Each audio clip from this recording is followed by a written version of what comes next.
Guys, പഠിക്കണം എന്ന് മനസ്സിലുണ്ടാവും. പഠിക്കാൻ വേണ്ടിയിട്ട് ഫോൺ എടുത്താൽ ആദ്യം നോക്കൽ യൂട്യൂബിൽ ആദ്യം എന്താണ് ക്ലിക്കബിൾ തമ്മിലുള്ള റീൽസും വീഡിയോസും കാണും.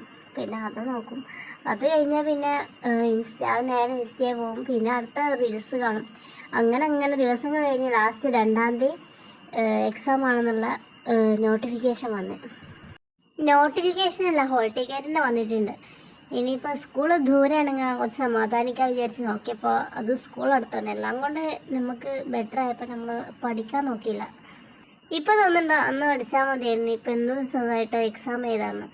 അല്ലെങ്കിൽ നമ്മളെ കാര്യങ്ങളൊക്കെ അങ്ങനെയാണല്ലോ, നാളെ ചെയ്യാമെന്ന് ചിന്തിച്ച് കാര്യങ്ങളോട് അടുത്തെത്തുമ്പോഴാവും എല്ലാം തിരഞ്ഞു നോക്കണത് തന്നെ. ഇത് പ്രിലിംസ് ആയതുകൊണ്ട് തന്നെ പ്രിലിംസിൽ കിട്ടിയാലേ മെയിൻസിൽ കിട്ടുള്ളൂ. ഇപ്പോൾ മെയിൻസിന് കിട്ടണമെങ്കിൽ പ്രിലിംസിൽ കിട്ടിയിട്ട് വേണ്ടേ? അത് ശരിയാണ്, രണ്ടിനും വേണം പഠിക്കുക. സിലബസ് ആണെങ്കിൽ maths, English, Malayalam, general, current എല്ലാം ഉണ്ട്. ഇപ്പോൾ തോന്നുന്നു 2-ാം തീയതി വരെയുള്ള ദിവസങ്ങളൊക്കെ വളരെ വാല്യുള്ള ദിവസങ്ങളാണെന്ന്. ഈ ഒരു മനസ്സ് മാസങ്ങൾക്ക് മുന്നേ തോന്നുകയാണെങ്കിൽ ഇപ്പം എല്ലാം സെറ്റായിട്ടുണ്ടാവും. ഏതായാലും ഇൻഷാ അല്ലാഹ് നമുക്ക് അടുത്ത വീഡിയോയിൽ കാണാം കേട്ടോ.